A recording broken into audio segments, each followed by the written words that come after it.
Bueno, chicos, entonces vamos a hablar de pared torácica, glándula mamaria, regiones de la cavidad torácica. Permítame un momentico yo una cosa aquí.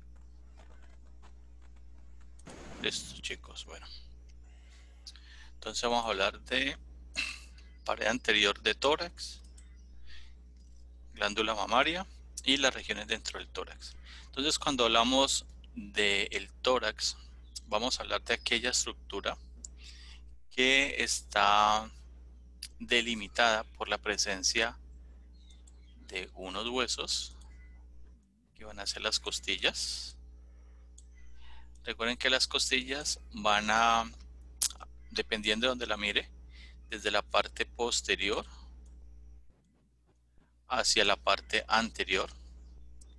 El tórax corresponde a una de las dos cavidades de la parte anterior del tronco y va a estar delimitado superiormente por una abertura superior y una abertura inferior. Entonces la abertura superior está delimitada por la primera costilla y la abertura inferior está delimitada por la presencia de un músculo que está presente aquí, que se llama el diafragma. A su vez, las costillas en su parte anterior están relacionadas con el esternón y en su parte posterior están relacionadas con las vértebras torácicas.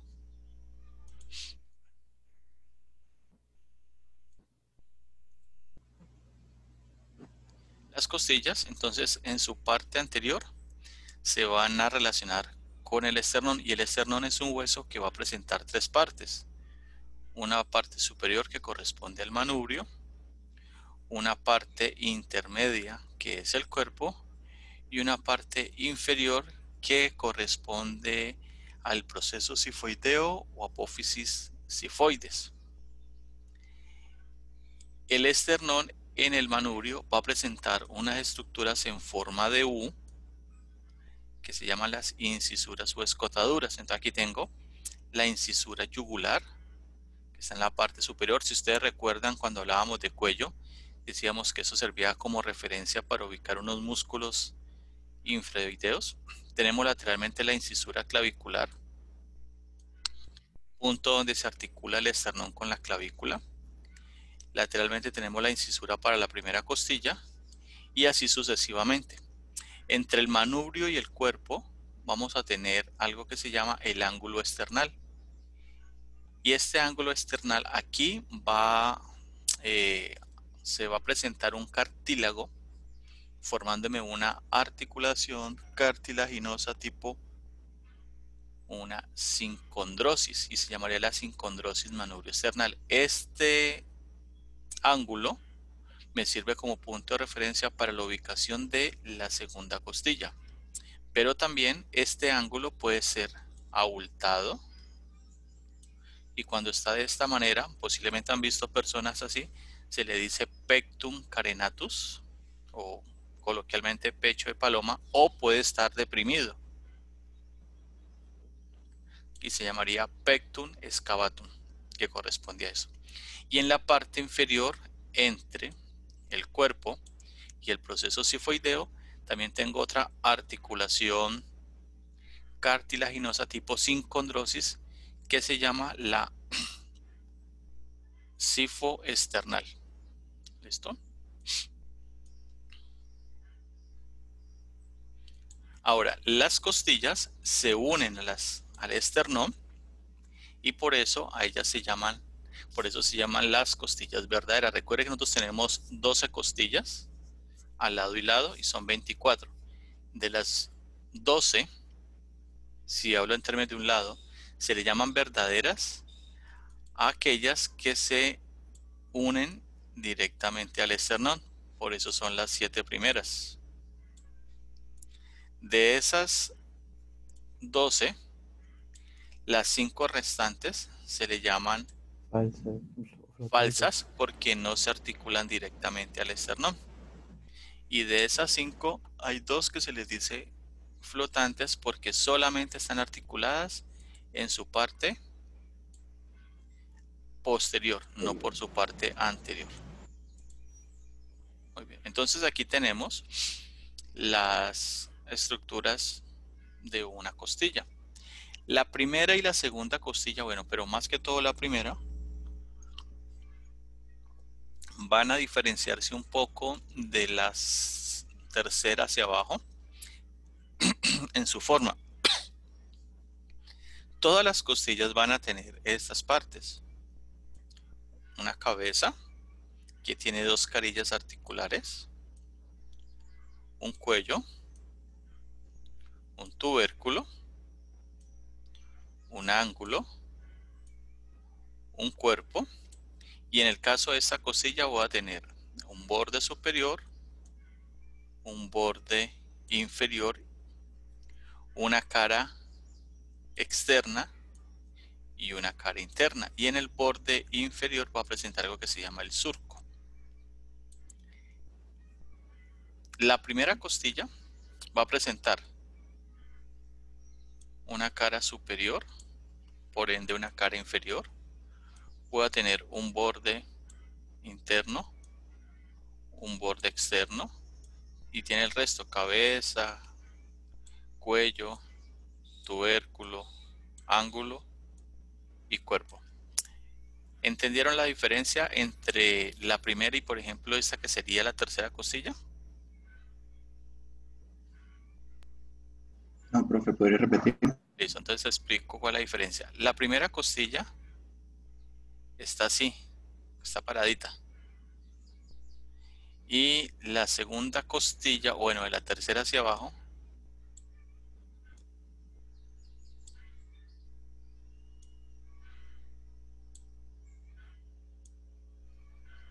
está acostada.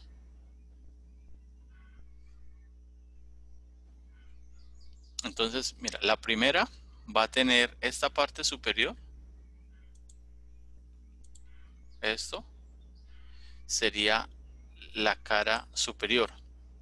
En la primera no hablo de cara superior, sino de borde superior. Bueno, en la primera no, en la tercera, perdón. Aquí en esta costilla, que sería la primera,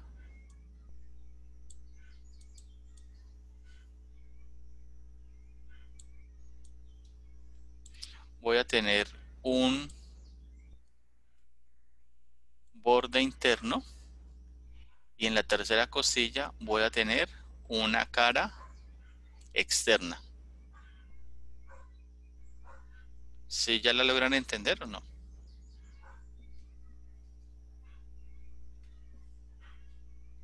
¿Entienden la diferencia entre la primera y la tercera? Bueno, en la primera de ahí para abajo.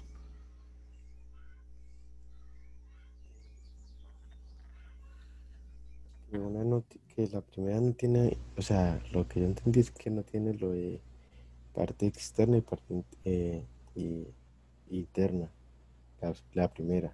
La primera lo que tiene es borde interno y borde externo, y va a tener cara superior y cara inferior. De la tercera para abajo voy a tener borde superior, borde inferior, cara externa y cara interna. ¿Ya la entendieron? Sí. O sea, lo que para la primera es cara superior e inferior, de la tercera para abajo va a ser borde superior e inferior. Entonces, solamente es que está configurada o está orientada de forma distinta. ¿Listo? Bueno. Cuando lo veamos en la práctica lo van a entender de mejor forma. Las costillas se unen al esternón. Entonces, ellas me van a presentar una articulación que se llama la esternocondral, porque la articulación que está permitiendo la unión del cartílago costal al esternón. Voy a tener la articulación costocondral, que es la que permite la unión de la parte ósea de la costilla, que sería esta, con la parte cartilaginosa de la misma. Y en la parte inferior voy a tener las articulaciones intercondrales, que son las articulaciones entre los cartílagos costales. Recuerden que como las 7 primeras se le consideran verdaderas, a partir de la octava, la novena y la 10, yo voy a encontrar las articulaciones intercondrales. Porque entre la séptima a la primera, pues no voy a encontrar ese tipo de articulación.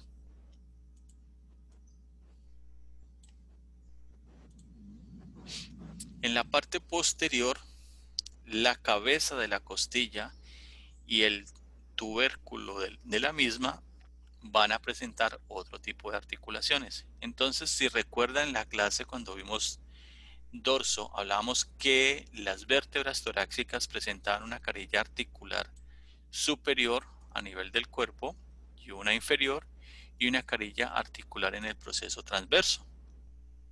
Entonces, en el proceso transverso, el tubérculo costal, que es este, se va a articular aquí y me va a formar la articulación costotransversaria.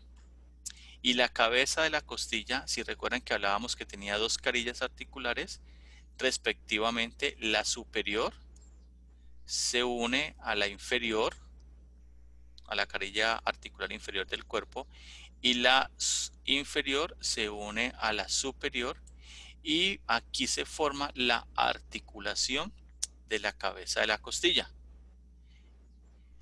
Al conjunto de, o a la unión de la articulación de la cabeza de la costilla y a la articulación costotransversaria, a la unión de las dos, le vamos a llamar articulaciones costovertebrales. Entonces, si yo les pregunto a ustedes cuáles son las articulaciones costovertebrales, pues la respuesta va a ser la unión de la articulación de la cabeza de la costilla y de la costotransversaria.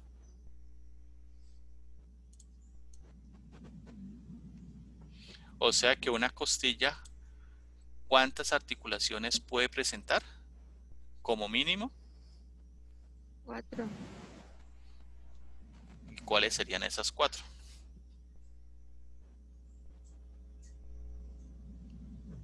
Pues al Pues lado y lado. sería la costovertebral, Ajá. ¿Cuál más? condrocostal, Sí,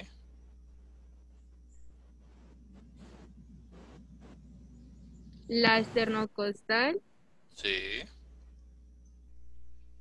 y, ay, profe, y la que es la, ay, no, profe de las costillas, ¿no? Costo vertebral. O sea, la articulación, la costilla, puede tener en su parte anterior la condroesternal 1, la costocondral 2, la costotransversaria 3 y la de la cabeza de la costilla 4. Porque recuerden que la primera costilla solamente se articula con la primera vértebra torácica, pero de la segunda hasta la número 11 también va a presentar dos articulaciones de la cabeza de la costilla, una superior y una inferior. O sea que como mínimo de la número 1 hasta la número 10 voy a tener 4 articulaciones. ¿Listo? Muy bien. Entonces ahora nos vamos a los músculos. Entre los espacios dejados por las costillas, estos espacios se llaman los espacios intercostales. Estos espacios intercostales van a permitir la ubicación de unos músculos que llevan su nombre, se llaman los músculos intercostales. Y estos músculos tienen que ver con la respiración. Entonces, el primer músculo que voy a encontrar que va a tener una orientación desde el esternón hacia la parte lateral, o sea, de medial a lateral, y que lo voy a ubicar sobre el espacio comprendido por el cartílago costal, se llama el músculo intercostal interno. ¿Listo? Entonces la orientación de estas fibras son de medial a lateral y de superior a inferior. Luego voy a tener unas fibras musculares que van a ir en sentido contrario a las del intercostal interno. ¿Qué significa eso? Que van a ir de lateral, perdón, que van de lateral a medial y se llaman los músculos intercostales externos. Ahora, si me voy a la cara interna o a la pared posterior de la cavidad torácica, me voy a encontrar unos músculos que tienen la misma orientación de los intercostales internos. Aquí está corrida la imagen. ¿Qué van a hacer estos? Se llaman los intercostales íntimos, porque sus fibras van a ir de medial a lateral, pero los voy a ubicar en la parte interna. Y este músculo, que puedo identificar aquí con unas fibras como oblicuas, corresponden a las fibras de este músculo, que es el transverso del tórax. Entonces, la diferencia entre los intercostales internos y el intercostal íntimo, a pesar de que tengan la misma orientación de las fibras, es su ubicación. Uno los voy a ver por la parte anterior y otro los voy a ver por la parte posterior. Profe, aquí en los intercostales, según lo que leí entre la segunda y tercera costilla por la región axilar, es donde se hace el corte para restablecer un neumotórax, ¿no? Depende porque hay algunos que hablan de entrar por la quinta costilla, por el quinto espacio intercostal. Pero ahorita ya te explico eso, pero sí es tener razón de que cuando se entra, se deben romper los músculos intercostales. Entonces ahora me voy a la abertura inferior del tórax y me voy a encontrar un músculo que se llama el diafragma. Entonces el diafragma va a tener una superficie torácica, que la veo aquí, y esta superficie me va a permitir la ubicación de varias estructuras. Por ejemplo, aquí a los lados puedo tener la presencia de los pulmones y acá voy a tener este punto, se llama el centro tendinoso del diafragma, donde voy a encontrar el corazón. Entonces el diafragma es una especie de sombrilla, más o menos así, que va a tener, esta es la columna, entonces él va a tener unos orígenes lumbares que están aquí, le vamos a llamar los pilares. Aquí están las costillas, entonces va a tener un origen costal y aquí estaría el esternón y tengo un origen esternal, entonces está de esta manera. Y el diafragma me va a permitir el paso de estructuras que van de la cavidad abdominal, de la torácica a la abdominal y viceversa, de algunos vasos sanguíneos. Entonces, estas estructuras se llaman de la siguiente forma. Esta que señalo aquí corresponde al orificio de la vena cava inferior. Este corresponde al hiato esofágico y ese corresponde a el hiato aórtico. Cuando usted encuentre la palabra hiato, es un espacio por el cual pasa más de una estructura. En el caso del hiato esofágico, que es este que veo aquí, atraviesa el esófago más los troncos vagales. Recuerden que el nervio vago son dos, uno a la derecha y uno a la izquierda, y en la cavidad abdominal ellos se rotan. el izquierdo se hace posterior, el derecho se hace anterior, y a eso le llamamos los troncos vagales, anterior y posterior. Entonces van acompañando al esófago. Y tengo la aorta que viene del tórax, se llama aorta torácica, atraviesa el diafragma y del abdomen hacia arriba va el conducto torácico que está recogiendo la linfa de la cavidad abdominal y de miembros inferiores. ¿Quién inerva el diafragma?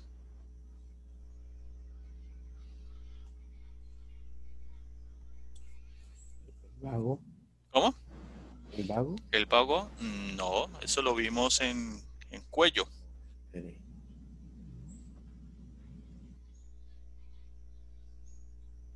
¿Cómo se llama?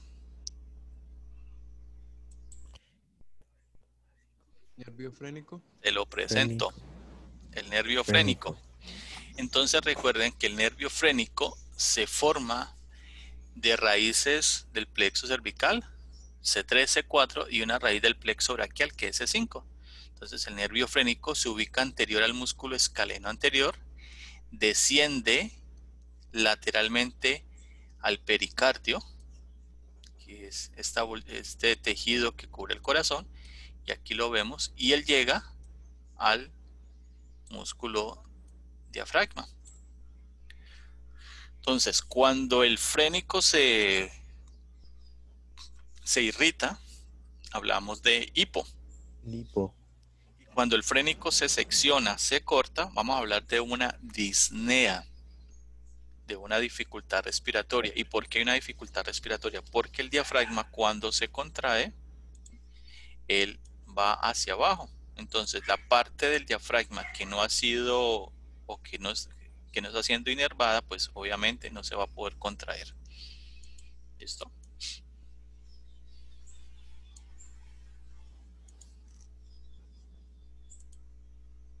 Bueno, entonces, nosotros tenemos algo que se llaman los músculos que hacen parte de la respiración. Recuerden que nosotros definimos respiración al intercambio gaseoso entre el medio externo y medio interno. Y eso se da a nivel de los alvéolos pulmonares. Y dentro de la respiración vamos a tener dos movimientos. Movimientos de inspiración o inhalación y movimientos de expiración o exhalación. Entonces, dentro de esos movimientos van a haber unos músculos inspiratorios. Unos van a ser accesorios, o que nosotros le hemos llamado sinergistas, y otros van a ser agonistas, que son los principales. Entonces, veamos cuáles son los músculos agonistas o principales en la inspiración. Entonces, tengo los intercostales externos, aquí está. Los intercostales externos son músculos agonistas en la inspiración. Tengo la parte intercondral del músculo intercostal interno y tengo el diafragma, que ese es el principal músculo, el más importante dentro de la respiración. Y también vamos a tener unos accesorios, o sea, los sinergistas, el esternocleidomastoideo y los músculos escalenos, anterior, medio y posterior. Esos son los músculos inspiratorios. Los músculos expiratorios va a ser la parte intercostal de los músculos intercostales internos y los músculos de la pared anterior del abdomen, recto del abdomen, oblicuo externo, oblicuo interno y transverso del abdomen. Esos son los músculos expiratorios. Profe, una Dime. pregunta. Entonces, ¿por qué se dice que los músculos accesorios se utilizan más o se utilizan cuando los músculos principales de respiración dejan de funcionar? Normalmente que los accesorios no, o sea, que no entran tanto en la función de respiración. Lo que pasa es que ellos, se habla de la presencia de estos músculos accesorios, especialmente en inspiraciones forzadas. O sea, por ejemplo, cuando necesitas tomar así mucho aire, estás, por ejemplo, vas a hacer apneas o vas a inflar una bomba, entonces tomas bastante aire. O por ejemplo, cuando se hace una prueba de espirometría, que te piden tome bastante aire y luego usted expulse todo lo que pueda. Allí es donde esos músculos se activan. Ok. Vale. ¿Listo? Sí. Bueno, ¿cómo vamos hasta allí, chicos? ¿Bien?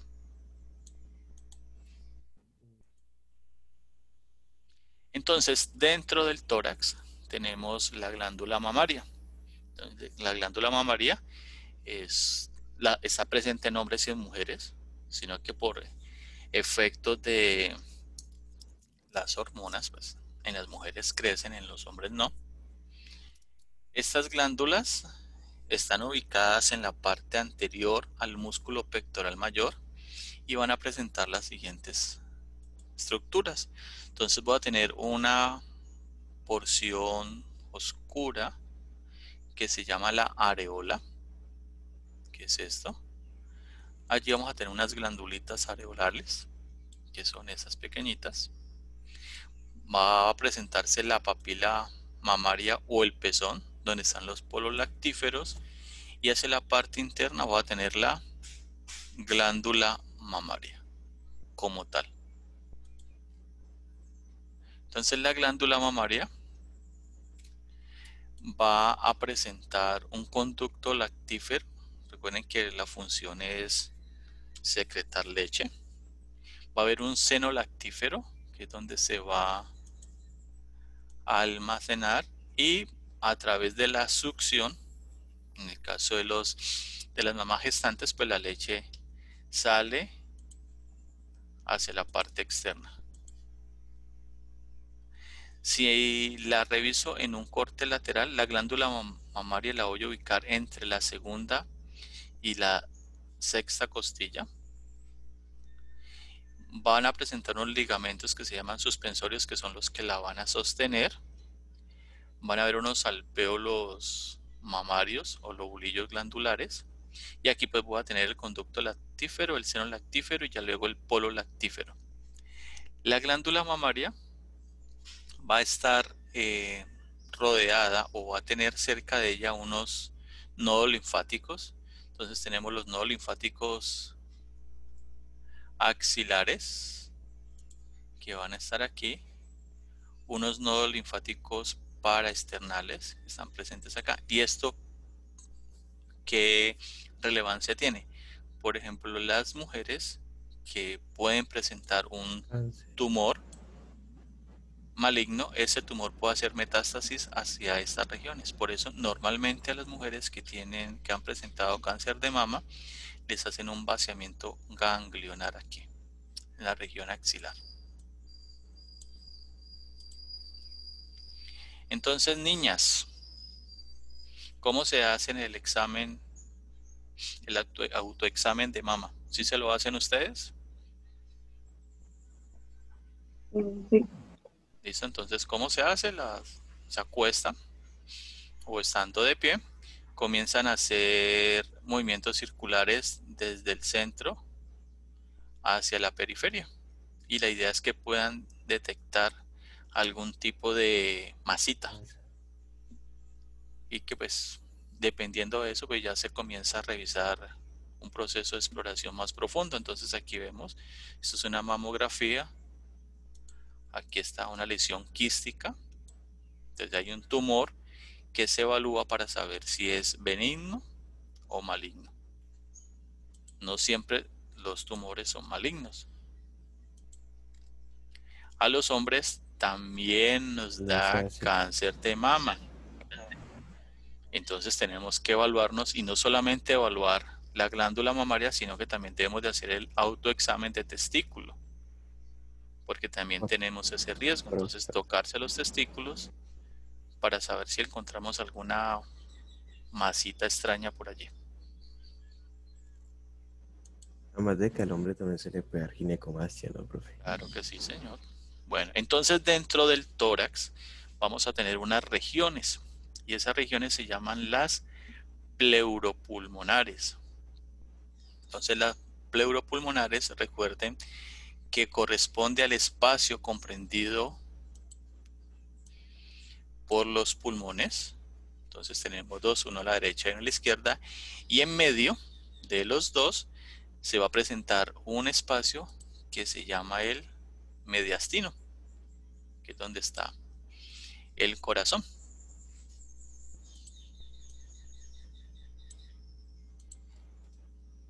Entonces el mediastino, si lo veo o lo analizo desde una vista lateral, voy a tener un mediastino superior, que sería este espacio, que iría de T1 a T4, y un mediastino inferior que iría de T4 a T12. Y también puedo identificar un mediastino que puede ser anterior, que sería este, un mediastino medio y un mediastino posterior. O sea que si yo lo veo de superior a inferior, solamente tengo dos, mediastino superior y mediastino inferior. Y si lo veo de anterior a posterior, voy a tener mediastino anterior, mediastino medio y mediastino inferior.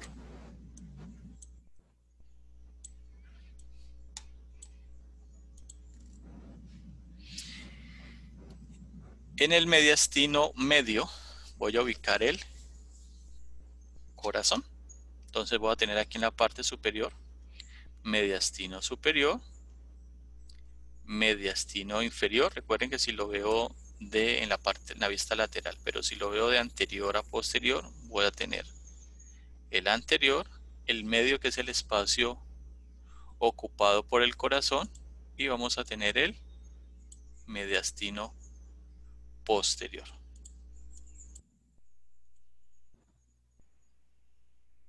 Profe, una pregunta. Dime, ¿Puede volver porque lo quito?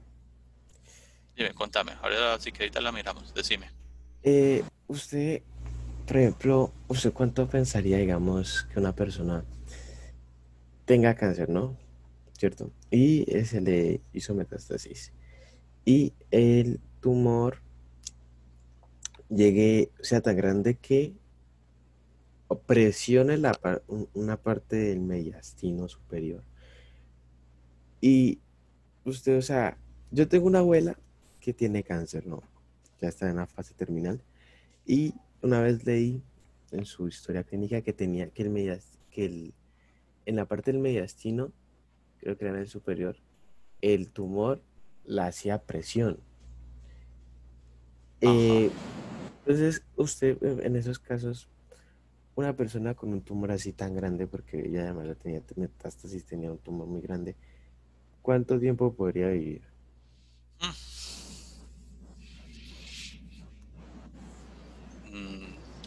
Buena tu pregunta. ¿Cuánto tiempo podría vivir? Bueno, chicos, entonces cuando hablamos de tráquea y pulmones, vamos a hablar de la continuación de la laringe. Recuerden que la laringe es aquella estructura que ubicamos en la región anterior del cuello, que está conformado por unos cartílagos que son pares e impares, eso ustedes ya se lo saben, y ella se continúa como tráquea. Entonces aquí voy a ver el cartílago cricoideo. La tráquea está conformada por anillos traqueales, dicen que en forma de C invertida, pero pues una C es así, pero como ellos están, la parte posterior en la abertura, entonces es así. Entonces esta abertura en la parte posterior es donde va a haber una membrana que se llama la membrana esofágica, porque la tráquea se ubica anterior al esófago. Estos cartílagos traqueales, aquí los vemos, van a estar delimitados entre uno y otro por un ligamento que se llama el ligamento anular. Sin embargo, el ligamento que está entre el primer cartílago traqueal y el cartílago cricoideo, perdón, se llama cricotraqueal. Entonces la tráquea se continúa hacia la parte intermedia de la cavidad torácica y hay un cartílago que yo jocosamente pues digo que se parece al calzoncillo de Superman, que es este cartílago que es la carina. Entonces la carina es aquella estructura que me permite la división de la tráquea en dos bronquios principales, bronquio principal derecho y bronquio principal izquierdo. Si ves la distribución de la carina, su mayor desviación está dada hacia el bronquio principal derecho y este es más corto, míralo, y más vertical en comparación al izquierdo, que es un poco más largo y horizontal. Y eso explica el por qué cuando una persona o un cuerpo extraño se va por la vía aérea, va a llegar normalmente al pulmón derecho. ¿Listo? A su vez, los bronquios principales se van a dividir en bronquios segmentales. Entonces, estos que vemos aquí. Y esos bronquios segmentales van a ser dependiendo del número de lobos que tenga cada pulmón. Y los bronquios segmentales, perdón, los bronquios lobares, corrijo, que son los que van a cada lobo, a su vez se van a subdividir en bronquios segmentales, que son estos pequeñitos. Y van a estar relacionados con el lobo al cual se estén orientando. Entonces tenemos estos. Luego de los bronquios segmental, voy a tener el bronquiolo terminal. Y allí voy a presentar ya los bronquiolos respiratorios. Y en los bronquiolos respiratorios voy a tener el saco alveolar, donde voy a tener el alvéolo pulmonar, que es el punto en el cual se hace el intercambio gaseoso. Entonces, allí vamos bien, chicos. Sí. Entonces, esta es la famosa tráquea con su distribución. Desde la carina hacia arriba, de aquí hacia acá se considera vía respiratoria alta y de aquí hacia acá vía respiratoria baja.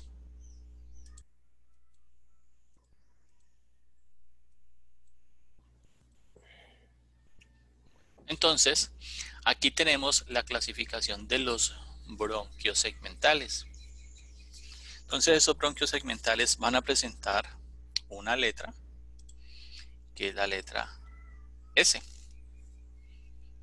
Entonces, por ejemplo, ese que estoy señalando es, este bronquio es el bronquio lobar superior.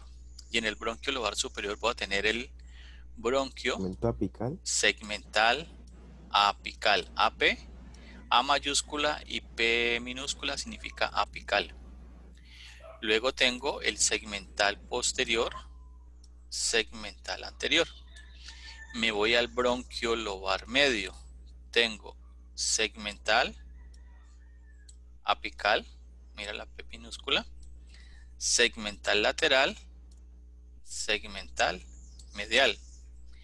Y luego me voy al bronquio lobar inferior.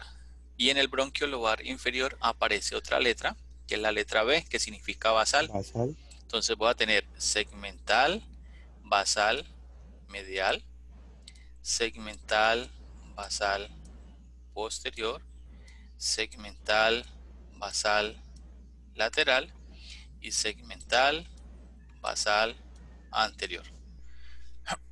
Si contas, tenemos para el pulmón derecho 1, 1, 2, 3 para el lobar superior, 3 para el medio y 4 para el inferior. En total tenemos 10 bronquios lobares. Ahora, si me voy al lado izquierdo, voy a tener para el bronquio lobar superior segmental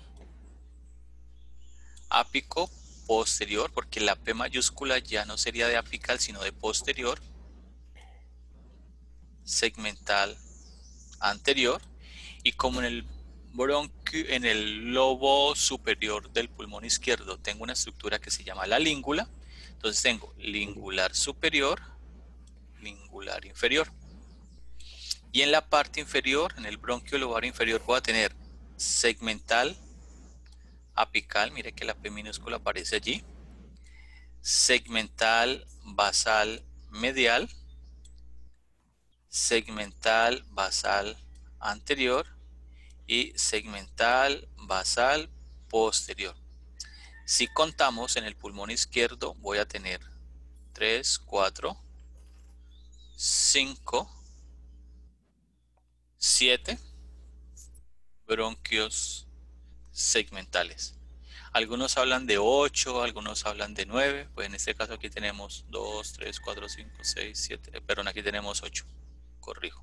¿Listo? Entonces tenemos para el pulmón derecho tenemos 10 bronquios segmentales. Para el izquierdo tenemos 8.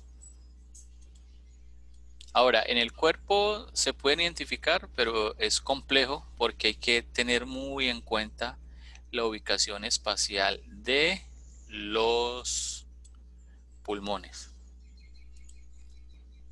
Aquí ya veo un esquema, entonces esto es una vista anterior, esto es una vista medial del pulmón. Y recuerden que los pulmones van a estar divididos por unas fisuras. Entonces este es el pulmón derecho, donde voy a tener el lobo superior, el lobo inferior y el lobo medio. En el izquierdo tengo el lobo superior y tengo el lobo inferior. Para el pulmón izquierdo hay una fisura, que es la fisura oblicua, que me divide superior de inferior. Y para el derecho tengo la fisura oblicua, que me divide superior de inferior. Y una fisura horizontal, que lo divide entre superior y medio. Entonces aquí ya lo tenemos en un esquema de colores, unos que voy a ver por una vista anterior y esto por una vista medial. Entonces para el bronquio lobar superior derecho tengo segmental apical, segmental posterior, segmental anterior. Para el bronquio lobar inferior, segmental apical, segmental basal inferior, segmental basal anterior. Para el lobo medio, segmental lateral, segmental medial. Para el izquierdo, ápico posterior, segmental anterior, lingular superior, lingular inferior. Para el lobo inferior, segmental apical, basal inferior, basal anterior. Por la cara medial, apical, posterior, anterior. Para el lobo superior, apical y anterior y posterior. Para el lobo medio, medial.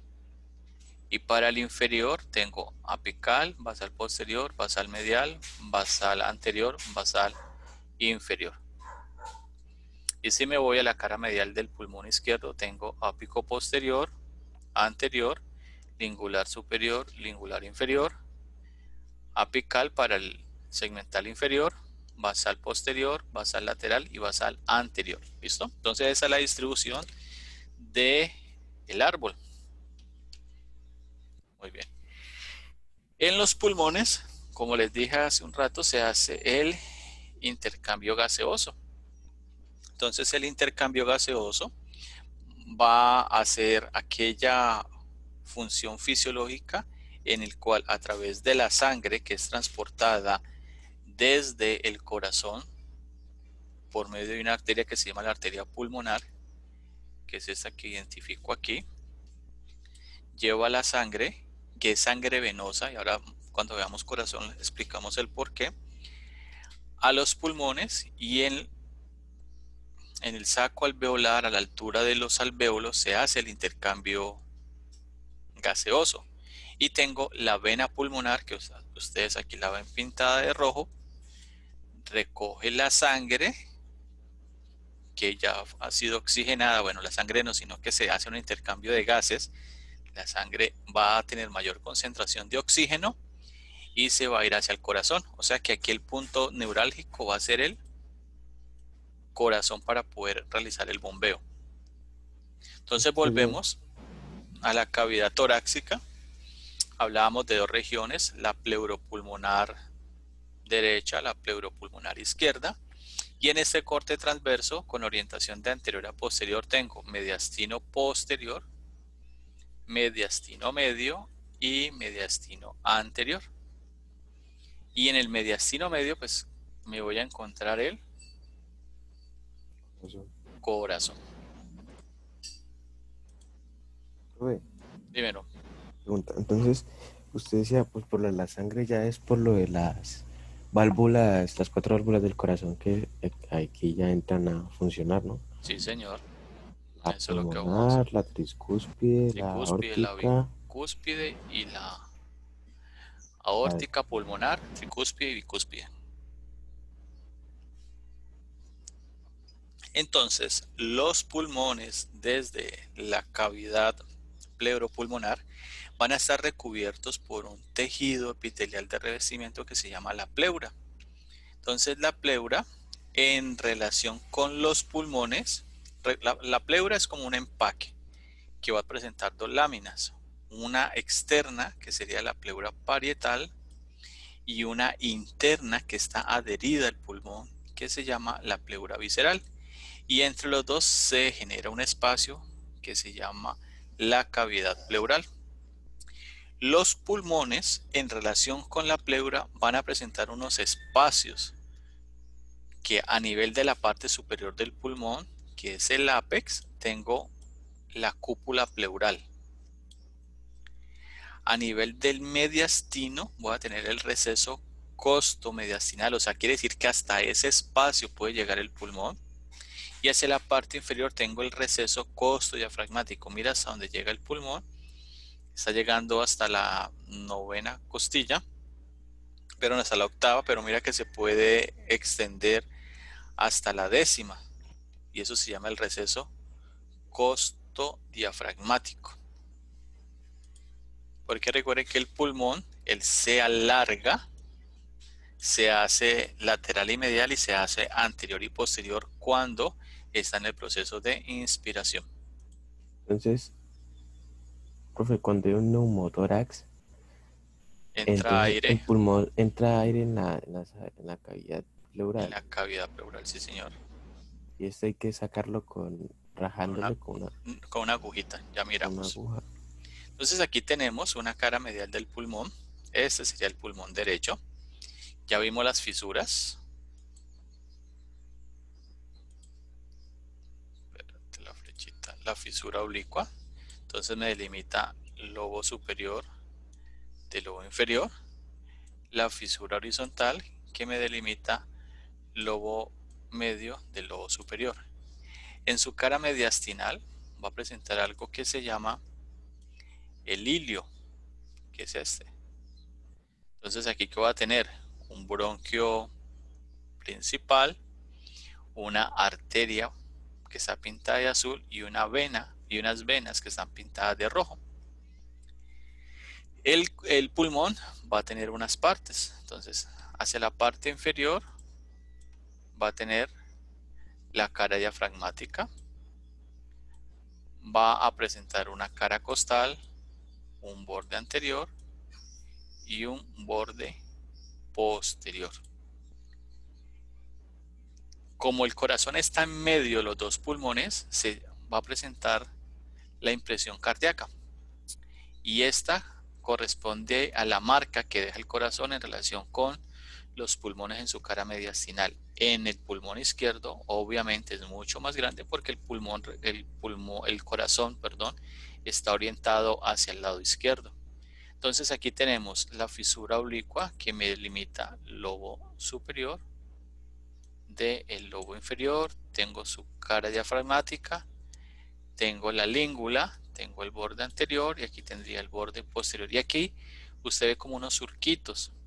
Estos surcos corresponden a la impresión que dejan estructuras que están en el mediastino medio y en el mediastino posterior.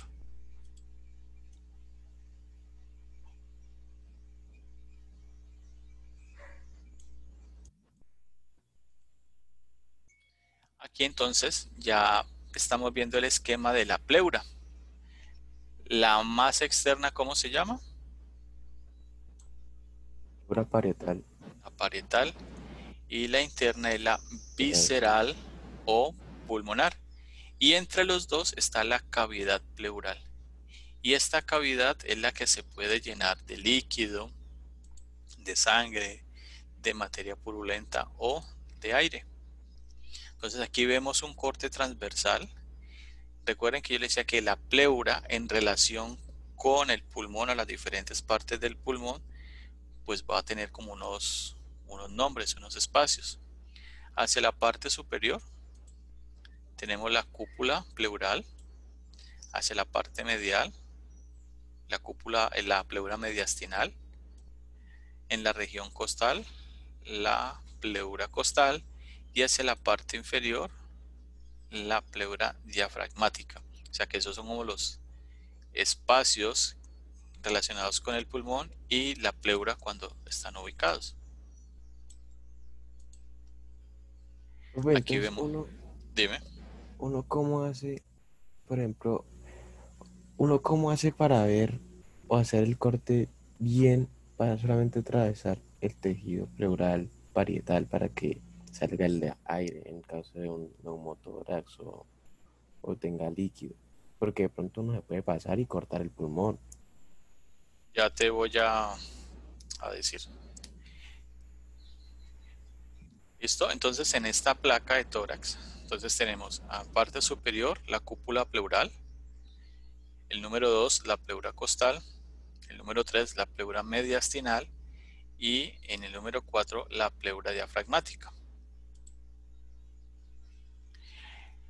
Aquí voy a dar respuesta a tu pregunta. Entonces, en la cavidad pleural puede entrar aire y ese aire dentro de la cavidad pleural se conoce con el nombre de neumotórax. Entonces, ¿qué sucede? Cuando la persona inhala, o sea, toma aire, el aire entra y comienza a colapsar el pulmón. Entonces, ¿qué se hace? Se ubica un espacio intercostal. Como el aire es más liviano, siempre va a estar hacia arriba, más o menos se ubica segundo, tercer espacio intercostal. Se introduce un catéter y pues eso permite la salida de aire. Pues en técnicas de emergencia se utiliza así, o también utilizan una especie de ventanita. Entonces la persona cuando toma aire, esta ventanita por ejemplo sella y no permite el paso del aire, entonces podría manejarse de una mejor forma. O cuando colocan el catéter, pues es como sacándole el aire a un balón o una llanta. Sin embargo, al pulmón puede entrar líquido. Entonces a ese líquido se le llamaría hidrotórax.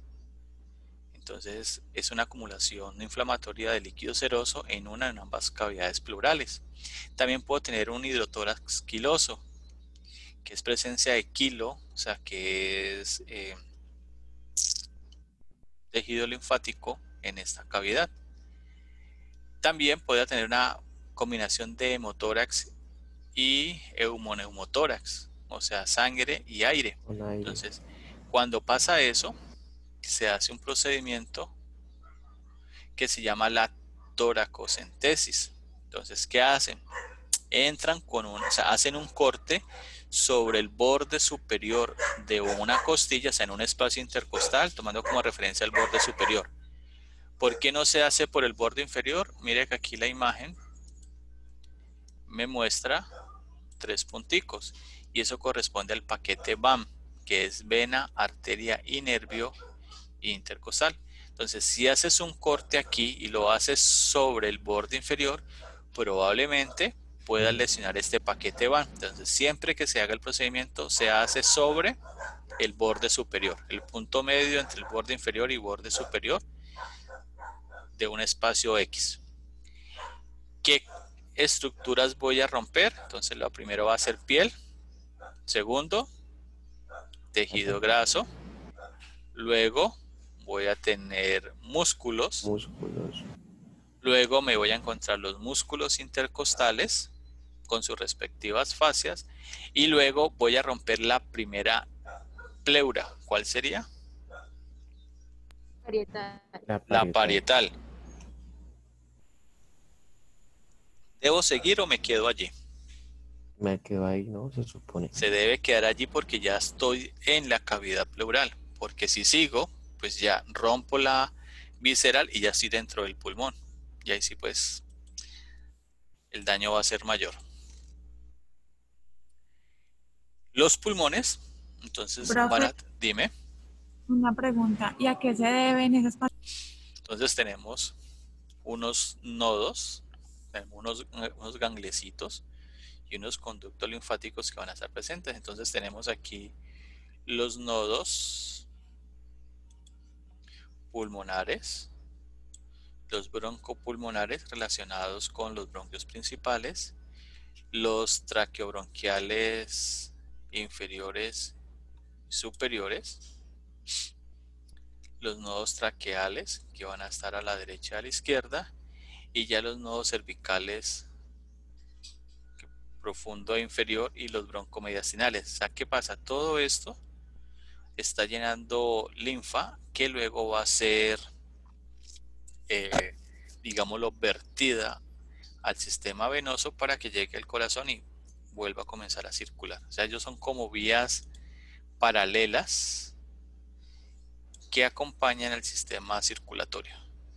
Bueno, chicos. Entonces vamos a hablar de pericardio y corazón.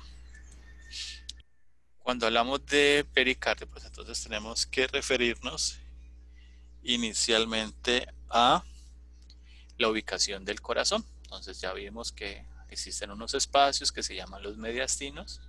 Aquí veo un mediastino superior que va de T1 a T4 y un mediastino inferior que va de T4 a T8, a T12, perdón. Y voy a tener un mediastino anterior, un mediastino medio, que es el espacio donde está el corazón, y un mediastino posterior. ¿Listo? El corazón va a estar cubierto por un tejido epitelial de revestimiento que se llama el pericardio, que en los pulmones se llama pleura y que a nivel de la cavidad abdominal se llama peritoneo. Entonces vamos a tener un pericardio fibroso, que es la parte, o sea, es un tejido denso, inextensible y que se relaciona con el centro tendinoso del diafragma, que lo vimos ahora. El pericardio, si yo lo separo, me voy a encontrar con dos pericardios. El externo se llama el pericardio fibroso y hay uno interno que se llama el pericardio seroso. El pericardio seroso a su vez se divide en dos láminas. Una que está adherida directamente al corazón, que sería la lámina visceral del pericardio seroso, y la lámina parietal del pericardio seroso. Y entre la lámina visceral del pericardio seroso y la lámina parietal del pericardio seroso voy a tener la cavidad del pericardio. Y en esta cavidad del pericardio va a haber un líquido que permite que el corazón se pueda desplazar o se pueda mover con facilidad. Y allí es donde se puede producir lo que estaba preguntando Douglas. Se puede llenar de sangre, el corazón no va a tener la capacidad de moverse y eso se le conoce con el nombre de un taponamiento cardíaco. Entonces aquí vemos una imagen real. Este pericardio que están cortando aquí sería ¿cuál? Fibroso. El fibroso. ¿Y cómo se llaman estos nervios que están al lado? Frénicos. Los nervios frénicos.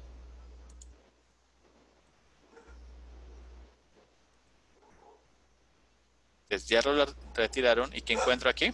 ¿Qué pericardio? Ese es el pericardio seroso. Pericardio seroso. Muy bien. Entonces, el corazón yo lo voy a dividir funcionalmente en 4 cavidades. Entonces, esta primera mitad que señalo aquí corresponde a una división dada por la circulación de sangre. Entonces, al lado derecho, yo voy a tener la circulación menor, circulación venosa o circulación pulmonar. Y al lado izquierdo tengo la circulación mayor, circulación arterial o circulación sistémica. También puedo decir corazón derecho y corazón izquierdo. El corazón también se ha dividido en 4 cavidades. Serían las válvulas. 2 superiores y 2 inferiores. Las superiores se llaman atrios. Atrios. Tengo el atrio derecho y por acá tendría el atrio izquierdo. Y las 2 inferiores se llaman ventrículos. Ventrículo derecho, ventrículo izquierdo. Y en relación con los atrios voy a tener unas prolongaciones que corresponden a las aurículas. Ojo, las aurículas no son cavidades del corazón. ¿Listo? El corazón tiene 4 cavidades, 2 superiores, atrios, 2 inferiores, ventrículos. Y a los atrios va a llegar venas. Venas llegan aquí. Y de los ventrículos salen arterias. ¿Listo? Entonces a la parte superior van a llegar venas y a la parte inferior, de la parte inferior salen arterias. A su vez, el corazón está dividido en 3 capitas. Una capa interna que corresponde al endocardio, una capa muscular gruesa que se llama el miocardio y una capa externa que corresponde al epicardio. Y el epicardio es la lámina visceral del pericardio seroso.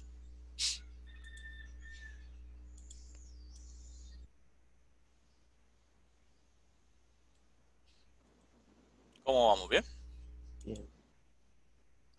Entonces el corazón va a tener una configuración externa y en esa configuración externa vamos a tener unas caras. Entonces esta primera cara que veo aquí se llama la cara esternocostal. Pregunta, si esta cara es la cara esternocostal, ¿con qué mediastino se está relacionando?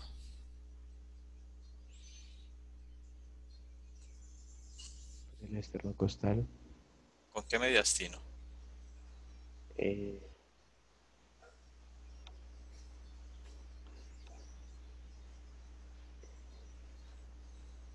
A ver, ¿qué se acuerda?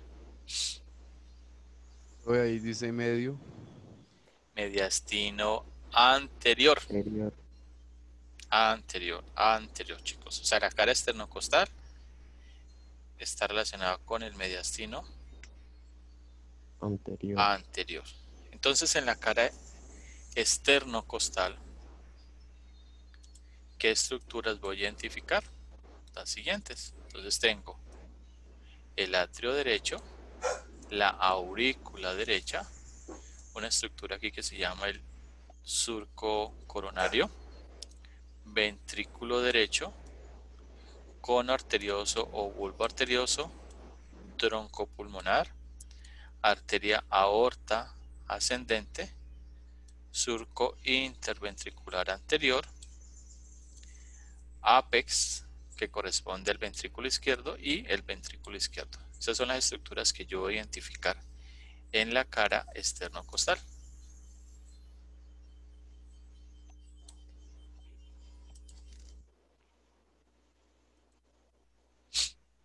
Ahora me voy a la cara pulmonar. Entonces la cara pulmonar normalmente, bueno, en mayor parte se le llama al ventrículo izquierdo. Entonces allí que voy a identificar, pues, ventrículo izquierdo, aquí tendría el ápex, aquí tendría el atrio izquierdo. Y voy a tener una cara diafragmática que está relacionada ¿con quién? Con el centro tendinoso del diafragma. Entonces voy a tener ventrículo derecho, ventrículo izquierdo y el ápex, pues que ya lo vimos aquí.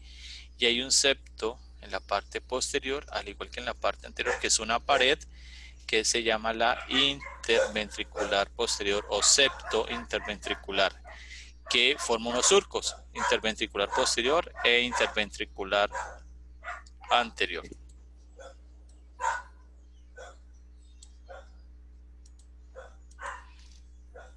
Y voy a tener la otra cara que es la base.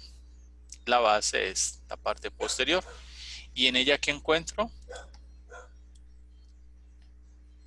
El atrio derecho con la llegada de la vena cava superior, vena cava inferior, atrio izquierdo con las 4 venas pulmonares, superior e inferior para el lado izquierdo, superior e inferior para el lado derecho, el surco y el seno coronario, y aquí voy a tener la arteria pulmonar izquierda, arteria pulmonar derecha, aquí tendría el callado aórtico con el tronco brachiocefálico, arteria coronaria, arteria carótida común izquierda y arteria subclavia izquierda.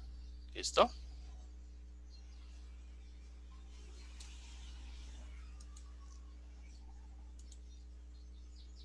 Entonces ya me voy a la parte interna, a la configuración interna, a las cavidades. Esta primera cavidad que veo aquí corresponde a el atrio derecho. Entonces el atrio derecho, a él van a llegar la vena cava superior, la vena cava inferior, y aquí tengo un seno, un orificio, que es el orificio donde está la válvula del seno coronario, que significa que allí van a drenar las venas cardíacas, que son las venas que están drenando la sangre del corazón. En el atrio voy a tener unos músculos que corresponden a los músculos pectinados, son esos que voy a encontrar aquí. ¿Listo? Y dentro del atrio va a haber un orificio que corresponde a la fosa oval, donde hay una membrana que se llama la membrana oval, y esa membrana permite en la circulación fetal la circulación de sangre desde el atrio derecho al atrio izquierdo, porque recuerden que en los bebés, bueno, todos pasamos por allí, nuestras mamás era la que hacía el intercambio gaseoso, porque el último órgano en formarse y en estimularse son los pulmones. ¿Listo? Porque nosotros estamos dentro de un líquido y nosotros pues, no hacemos intercambio gaseoso, eso no lo hacen nuestras mamás. Entonces del atrio voy a pasar al ventrículo. Entonces entre atrio y ventrículo va a haber un orificio, se llama el orificio atrioventricular, donde me voy a encontrar una valva que se llama la valva tricúspide. Y la valva tricúspide va a estar conformada por 3 cúspides. Y las cúspides son unas estructuras de esta forma. Parecen paracaídas. ¿Listo? Ellas van a tener unas cuerditas muy delgaditas que se llaman las cuerdas tendinosas. Y se van a unir a una estructura gruesa que corresponde al músculo papilar. Entonces aquí identifico estas telitas que veo aquí son las cúspides. Entonces van a ser 3. Una anterior, una posterior y una septal.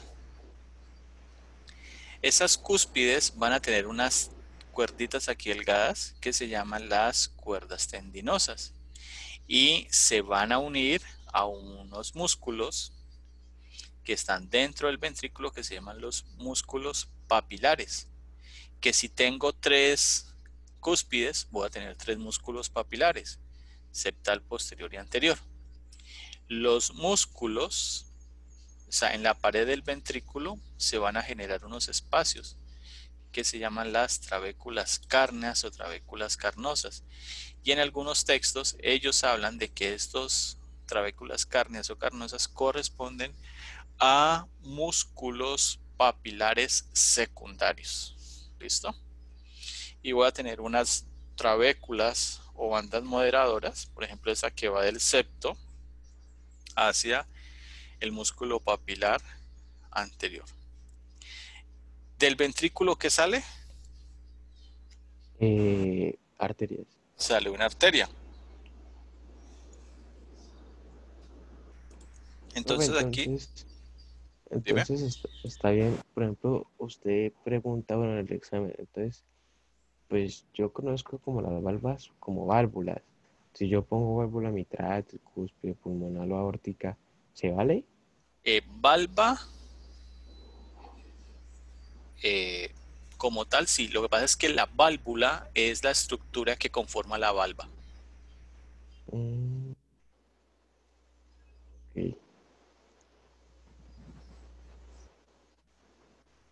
Vale. ¿Sí? Vale. Sí. Bueno. Entonces aquí tenemos la valva pulmonar, es la que va a permitir la comunicación entre el ventrículo, que es este, y el tronco pulmonar. Entonces aquí yo tengo unas válvulas que se llaman las válvulas semilunares, que a diferencia de las cúspides, estas están de esta manera. ¿Listo? Y hay una explicación para esto. Las cúspides, la sangre va en favor de la gravedad. Las semilunares, la sangre va en contra de la gravedad, por eso están de esta manera. Entonces van a ser 3. Una anterior, una derecha y una izquierda. ¿Listo? Entonces la sangre sale del ventrículo a través de esta valva para que el tronco pulmonar, luego se forman las arterias pulmonares, pues lleven la sangre, que es sangre venosa.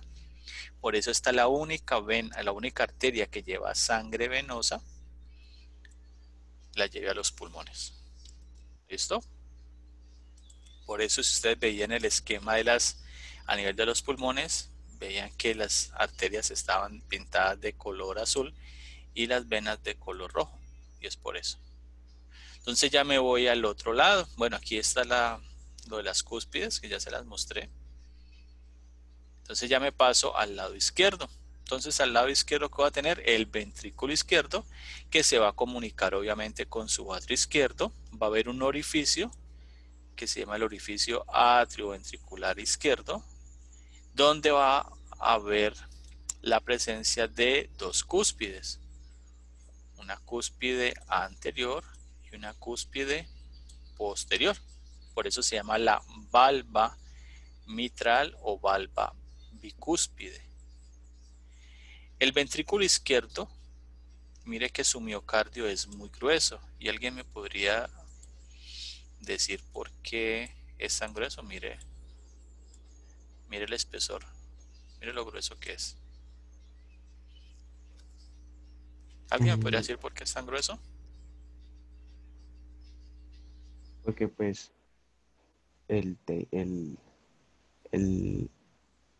a ver,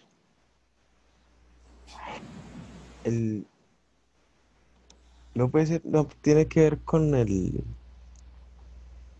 miocardio, el pericardio, porque es muy delgado. Lo que pasa es, bueno, es que el ventrículo izquierdo, recuerden que el corazón tiene 2 movimientos, uno de relajación, que se llama diástole, y uno de contracción, que se llama sístole. El ventrículo izquierdo, si recuerdan la primera parte de la presentación, yo les decía que el corazón se divide en dos mitades, una mitad izquierda y una mitad derecha, y que la mitad izquierda también se le conoce como circulación mayor, sistémica o arterial. El ventrículo izquierdo, su miocardio es grueso debido a que él debe generar la fuerza suficiente para empujar la sangre y que llegue a todo el cuerpo. Por eso es que es tan grueso, porque el ventrículo derecho también hace algo, pero la sangre no tiene que ir a los pulmones y relativamente está más cerca. Entonces, profe, este miocardio izquierdo es el que se fatiga y se puede dar un infarto. El infarto se para en cualquier parte, ya te voy a explicar Pero eso. el que O más sea, el más queda- vulnerable sí, por la fuerza que tiene que hacer, sí. Ok. ¿Listo? Entonces aquí ya tenemos la valva aórtica. Entonces la valva aórtica es aquella estructura que va a permitir la comunicación entre el ventrículo y la aorta ascendente. Entonces esta valva va a tener 3 válvulas semilunares. Entonces aquí la vamos a ver. Está la valva aórtica. Yo voy a tener una semilunar a la derecha, una a la izquierda y una posterior.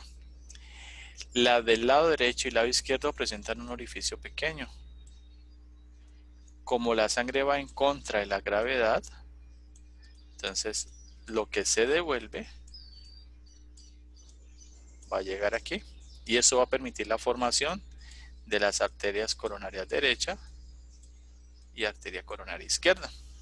Entonces aquí vemos un esquema que relaciona. Esta sería la valva pulmonar, mira la valva aórtica, y aquí tengo las bicúspide y la tricúspide. Entonces, cuando los ventrículos están relajados, entonces las valvas bicúspide y tricúspide respectivamente se relajan para permitir el paso de la sangre.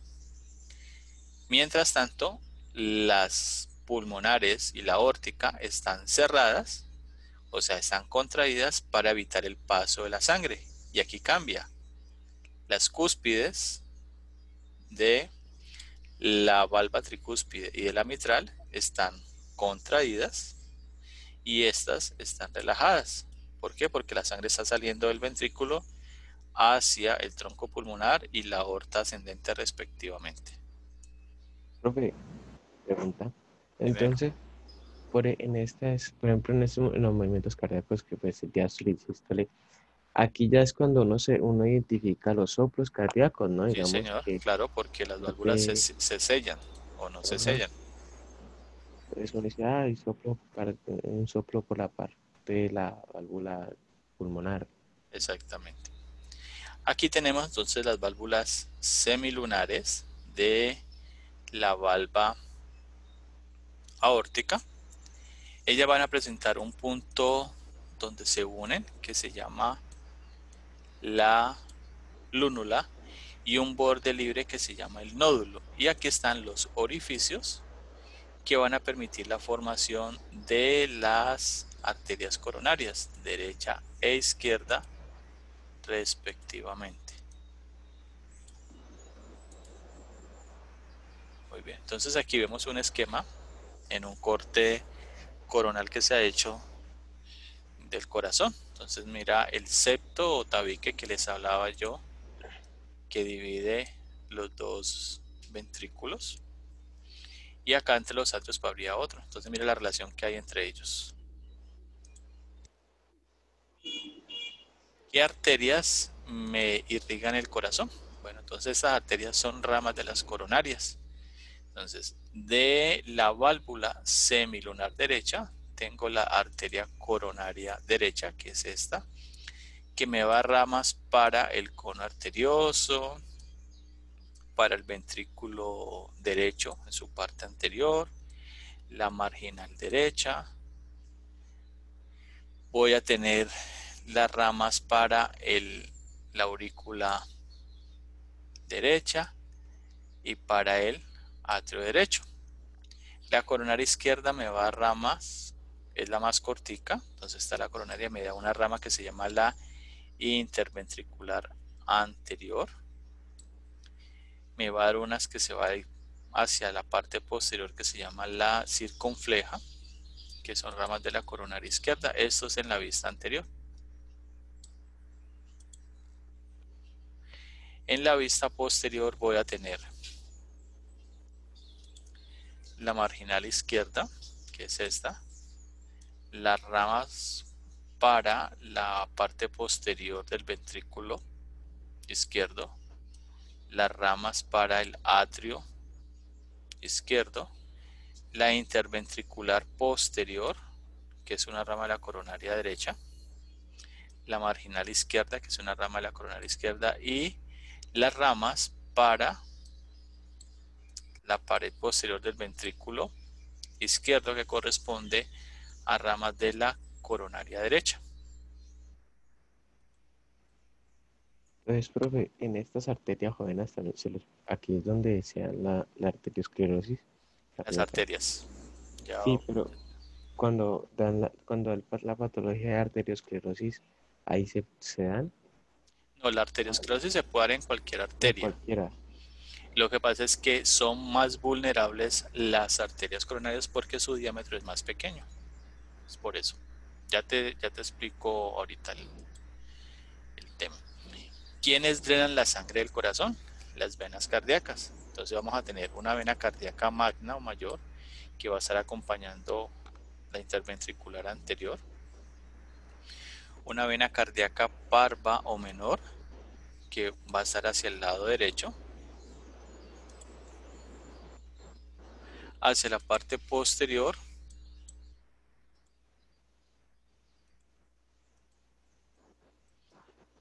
esta es la vena cardíaca parva que veíamos ahorita, que viene del lado derecho, mírala aquí. Aquí tengo el seno coronario y voy a tener las venas, mira, la vena del ventrículo izquierdo en su parte posterior, la cardíaca magna y la oblicua del atrio izquierdo. Ellas van a llegar aquí y esto se llama el seno coronario, y recuerden que esto va para el atrio derecho y aquí hay un orificio donde está la valva del seno coronario, entonces la sangre está drenando allí. O sea, el corazón lo irrigan las arterias coronarias, su drenaje lo hacen las venas cardíacas. Adicionalmente, el corazón va a tener su propio sistema de corriente que se llama el sistema conducente cardíaco. Entonces, digámoslo, su fuente de poder corresponde al nodo sinuatrial o sinusal, también le dicen. Vamos a tener un nodo atrioventricular que está entre el atrio y el ventrículo, y desde el primer nodo sinusal hacia él van a haber unos tractos internodales que van a ser anterior, intermedio y posterior. Luego hacia la parte superior voy a tener el haz de Bachmann y aquí algo que se llama el haz de His. Entonces el haz de His que me va a permitir la formación de dos ramas, una izquierda y una derecha. Como la parte posterior es la base, entonces aquí tengo la base, pongámoslo aquí relleno. Aquí tengo la base y aquí tengo el ápex. La corriente del corazón va en ese sentido, va de base a ápex, y esta es la ubicación que ustedes deben tener en cuenta cuando van a utilizar un DEA, un desfibrilador eléctrico, y fuera de eso pues es automático. Profe, una pregunta. Entonces, el RCP se tiene que hacer en la parte del mediastino, en la parte izquierda donde va el corazón, ¿cierto? En el mediastino, o sea, lo haces en la pared En la esternocostal, pared externa, pues. porque acuérdate que ahí tenés el nodo sinuatrial o sinusal, que es el marcapaso del corazón. Entonces aquí estaría la cara esternocostal. Entonces la presión es aquí porque esa corriente es la que se pierde. Entonces aquí el haz de His va a terminar en un plexo que se llama el subendocárdico. Recuerde que tenemos el endocardio, o sea, por debajo de él. Eso no lo vemos, pero es bueno que lo entiendan. Entonces que ya saben que la corriente va de aquí a acá y cuando esa corriente se pierde, el paciente entra en una fibrilación. Fibrilación cardíaca. Es cuando Pierde la corriente. no tiene... Entonces aquí tenemos ya la fisiología del corazón. Entonces atrio derecho, atrio izquierdo, ventrículo izquierdo. Cuando están en diástole, Cambiémosle el nombre. los atrios, los ventrículos están en sístole. Entonces mira cómo funciona. Y a eso le llamamos el ciclo cardíaco. Profe, y cuando hay taquicardia, que el corazón empieza a latir más rápido, el nodo pues es por el nódulo sinusal, porque sea, o sea, Porque hay por- alguna descarga de adrenalina, entonces tiene que bombear más rápido por una situación de emergencia. Por no, ejemplo, pero yo me refiero a me refiero a patología, si me patológico. decís taquicardia, es por ejemplo, algo está sucediendo que tu corazón necesita, o sea, demanda, pero eso nuevamente está asociado al sistema simpático. Sí, Entonces hay personas que, por ejemplo, desde el punto de vista emocional se acuerdan de algo, de un del amor. evento, bueno, de pronto del amor, o que alguna vez lo robaron y entonces eso lo acelera. Entonces, cuando ya eso no tiene una explicación como muy clínica, entonces lo que pueden hacer es colocar un marcapaso que regula, porque posiblemente el nodo sinusal no esté funcionando de manera adecuada.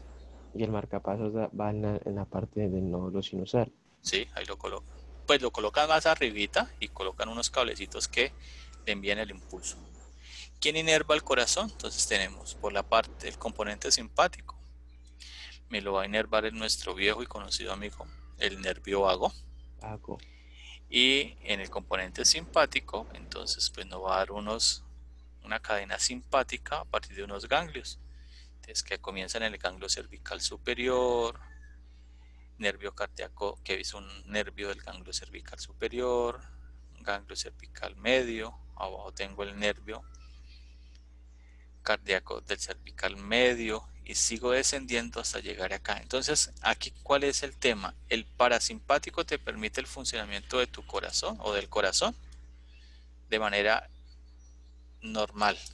O sea, nosotros nos acostamos a dormir y no estamos pensando si el corazón va a seguir contrayéndose o no. Y el simpático es el que nos va a activar en una condición de alarma